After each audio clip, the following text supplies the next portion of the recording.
दोस्तों, अगर आप भी अनुपमा सीरियल के सच्चे फैन हैं, तो हमारे को सब्सक्राइब करना बिल्कुल मत भूलिए। आज के धमाकेदार एपिसोड की शुरुआत होती है, जहां अनुपमा सबके सामने बड़ा खुलासा करती है। वह बताती है कि सोनू ने गिरिजा को 2 बार मारने की कोशिश की थी, और सिर्फ गिरिजा ही नहीं, बल्कि कई और लड़कियां भी सोनू और प्रकाश की गंदी हरकतों का शिकार हुई हैं। अनुपमा और राही मिलकर पूरे गांव के सामने सच्चाई उजागर करती हैं कि कैसे प्रकाश ने गिरिजा को मारने की कोशिश की और किस तरह वह सालों से अपने पापों को छिपाता आया है। प्रकाश डर जाता है और अपनी सफाई में झूठ बोलते हुए कहता है कि यह तीनों लड़कियां दूसरे गांव के लड़कों के साथ भाग गई थीं, लेकिन गिरिजा और बाकी दोनों लड़कियां सबके सामने सच्चाई बता देती हैं कि प्रकाश ने उन्हें कैद करके रखा था। गांव वाले हैरान रह जाते हैं। प्रकाश गुस्से में अनुपमा को बुरी औरत कहकर धमकी देता है कि दशहरे पर उसे जला देगा, लेकिन अनुपमा डटकर जवाब देती है, अभी तो तुमने हमें माफ किया था, अब अचानक डर क्यों रहे हो? इस युग का रावण तुम हो। अनुपमा हाथ में त्रिशूल लेकर कहती है कि यहां 9 औरतें नहीं, देवी मां के 9 रूप तुम्हारा वध करने के लिए खड़े हैं।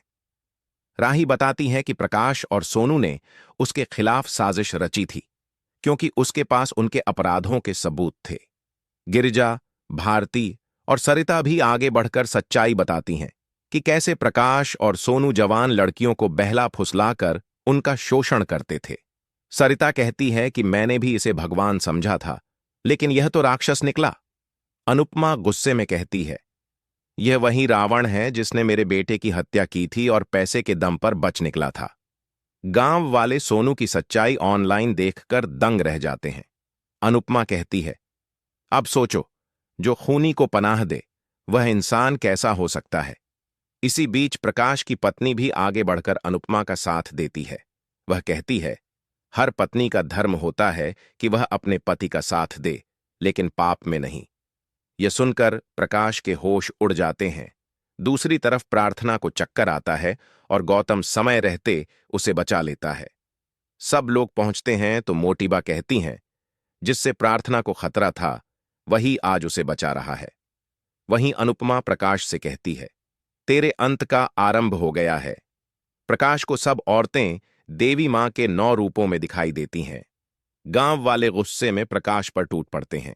जब वह भागने की कोशिश करता है तो अनुपमा अपने त्रिशूल से उसकी बंदूक गिरा देती है और पुलिस मौके पर पहुंच जाती है।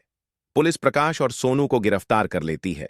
इंस्पेक्टर कहता है कि हमें इनके कारनामों की खबर थी, लेकिन कोई हिम्मत नहीं कर पा रहा था। अनुपमा कहती है, लोग भूल जाते हैं कि बुराई का अंत निश्चित है। गांव वाले अनुपमा पर फूल बरसाते हैं, लेकिन वह कहती है, मुझे भगवान मत बनाइए, हमें अपने अंदर के रावण को जलाना है।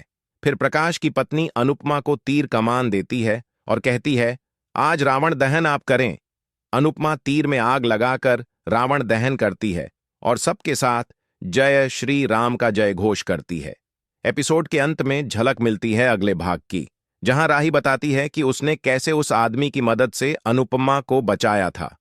अनुपमा कहती है, अनुज, हम दोनों में आधा आधा बसता है, क्या हम दोनों मिलकर उसे पूरा कर सकती हैं? यह सुनकर राही भावुक हो जाती है और अनुपमा के गले लग जाती है। अगर आपको आज का एपिसोड पसंद आया तो कमेंट में बताइए जय श्री राम, और चैनल को सब्सक्राइब करना मत भूलिए।